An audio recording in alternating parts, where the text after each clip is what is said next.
welcome back to my channel. My name is Jade if you are new, and if you are a continuing subscriber or a continuing watcher of my videos, thank you very much for tuning in. Please don't forget to like and subscribe to my channel. It lets me know what you guys like and don't like, and do not forget to click on the bell so you don't miss any more of my videos. In this video I'm going to be chatting about one of my favourite things in the world, Harry Potter. Because I am Harry Potter obsessed, and I do not care, I am proud.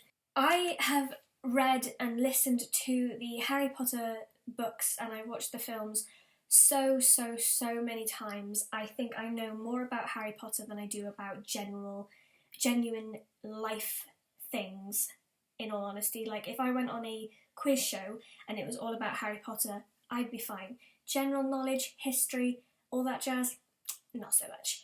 But as I have been listening to the books and reading them, I've pulled out little snippets that I just feel like deserve more of a talking point. And the one talking point I want to talk about today basically is when Hagrid invited Harry for tea. Now, that's a very small snippet of the first book, but I think it's such an important part as well because of how Hagrid went about it. So I've got some notes as usual. If you guys have been following me for long enough, you know I always have notes. So it's in chapter 8 of the Philosopher's Stone, or the Sorcerer's Stone, wherever, depending on where you are in the world.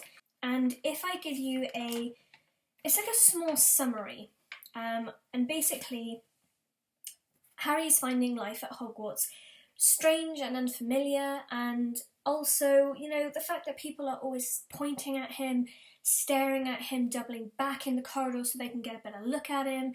They're not being quiet either about wanting to know who he is, or, oh my god, have you seen that kid? It's next to the one with the ginger hair, or the red hair, blah blah blah blah blah. When it's a bit rude, well, it's not a bit rude, it's very rude.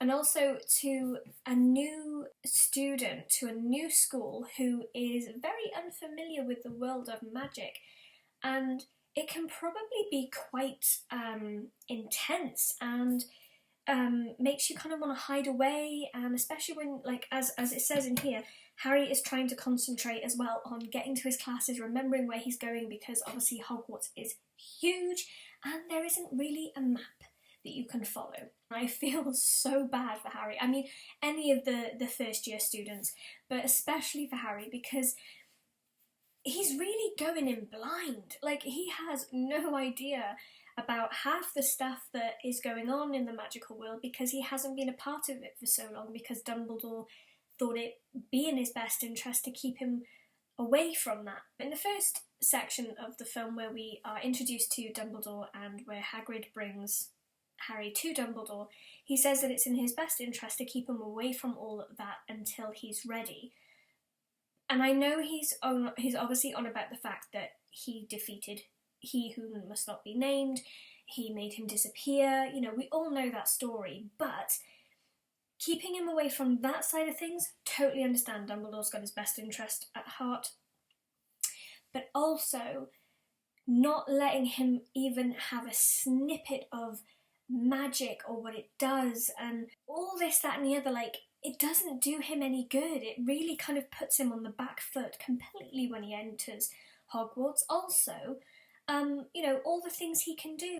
When they go to the zoo and he lets the snake go unintentionally because he takes the glass away. He doesn't mean to, but it just happens. It's the same as when he's running away from Dudley and his gang and he finds himself on the school roof. He knows he's not a normal kid, but he has no explanation for it, and there's no point in going to Aunt Petunia, because she will just snap that door shut completely in an instant, because they don't talk about that kind of thing in that house. That's probably a little bit of a ramble, probably a bit of a rant.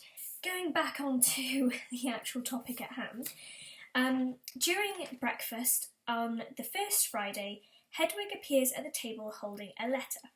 So when Harry first arrives at Hogwarts and the owls all come soaring into the Great Hall with post and mail and presents and parcels for the other students, that must have been incredible to see anyway, but also quite sad for Harry because obviously he doesn't think anyone's gonna send him any mail because he doesn't know anybody, and yeah, he's not gonna get anything from his aunt and uncle, and he thinks that that's the only family that he has. So it's quite sad, really. So when Hedwig does plop in front of him with a letter, he probably is like, oh my god, this is amazing, my first bit of mail. And when he opens it, it's a really, really handwritten, scrawled note from Hagrid, and it actually reads, "Dear Harry, I know you get Friday afternoons off, so would you like to come and have a cup of tea with me around 3? I want to hear all about your first week. Send us an answer back with Hedwig, Hagrid." So that is a really, really sweet letter. Like, it's short and sweet, and it's also giving Harry the, you're the same as everyone else. You've got mail, or just like everybody else, but also it shows him that somebody is actually interested in his life.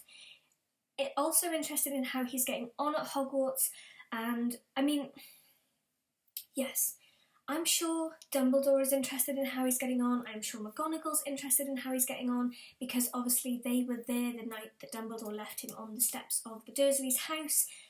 But they cannot just walk up to Harry in front of all the other students and say, "Hey Harry, how are you getting on?" It would just pinpoint him as the teacher's favourite, the head teacher's favourite, teacher's pet. And yeah, that's not a way of starting to make any friends or any sort of something at a new school, considering he's already famous for something that he can't even remember doing. I just think Hagrid had it down to a T. He went to the owlery, he delivered the letter to Hedwig.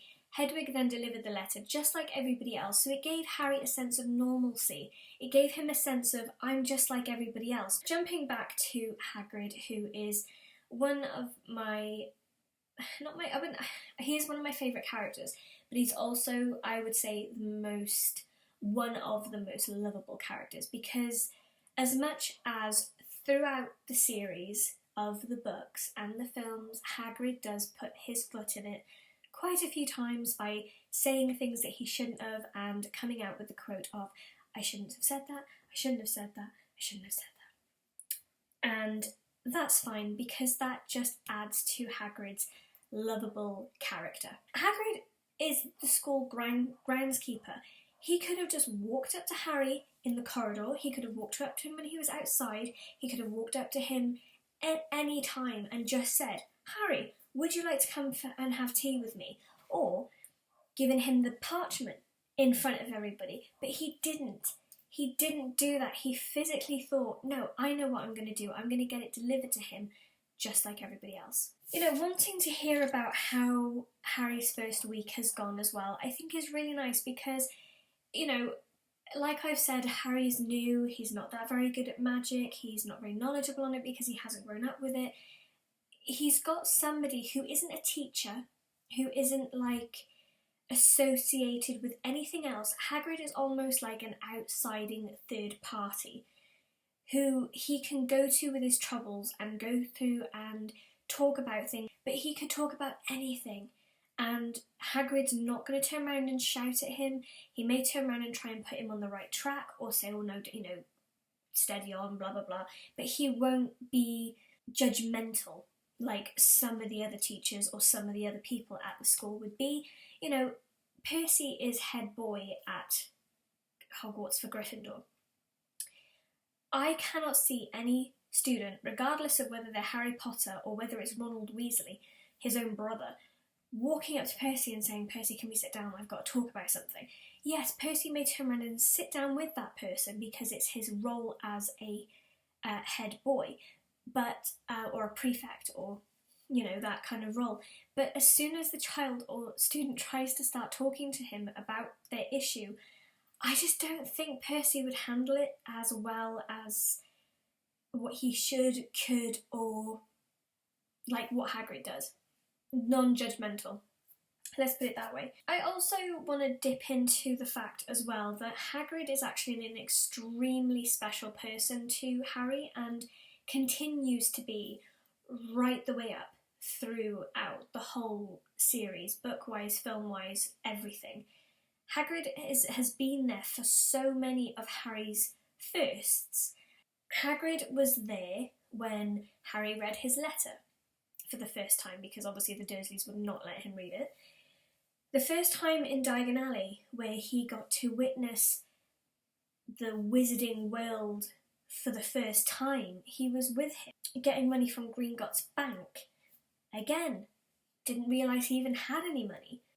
Getting his, I know in the film he wasn't there when Harry got his first wand at Ollivanders, but in the book he was.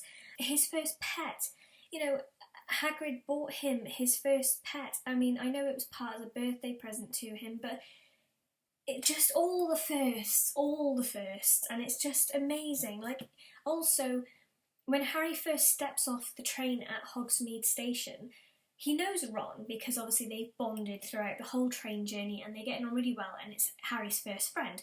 Fab, I'm so glad that he made a friend, and if it was going to be anybody, I'm glad it was one of the Weasley family, because who wouldn't want to be part of the Weasley family? Let's put it out there again. But also, when he does step off the train at Hogsmeade Station, none of the first years know Hagrid. But yet here he comes through the crowd, you know, first years this way, come on, you know, all this. Harry knows Hagrid. It's a friendly face, other than Ron. Hagrid is somebody very special to Harry, who I've already mentioned, but Hagrid has been there for Harry since before Harry even knows it, because Hagrid was actually the one that pulled Harry out of the house when it was partly destroyed at Godric's Hollow. But yeah, he's always there for Harry throughout the whole season of books and films and everything. He's just always there. Now, I don't want to dive too much into everything that Hagrid has done for Harry, because I've covered quite a lot of it already, and that's not really what this video was supposed to be about. It was meant to just be about how Hagrid was very thoughtful in his way of asking Harry if he wanted to go and have tea with him and chat about his week and show him that he cares. What do you think about Hagrid asking Harry to go to have tea with him? What are your thoughts on it? I know obviously I've just overgone and explained my thoughts and feelings on it, but what do you think about it? Let me know in the comments box below. Do you have a different opinion on it? Do you think it was bad? Do you think it was, I don't know, anything? Just comment down below. I will always try and comment back as soon as I can, and I am looking forward to doing more Harry Potter style videos like this one, and I've just got loads and loads and loads of Harry Potter ideas for videos to do, so I'm really, really, really excited. So, I hope you all enjoyed this video. Don't forget to like and subscribe, and don't forget to click on the bell so you don't miss any of my videos, and I will see you all in my next one. See you soon. Bye!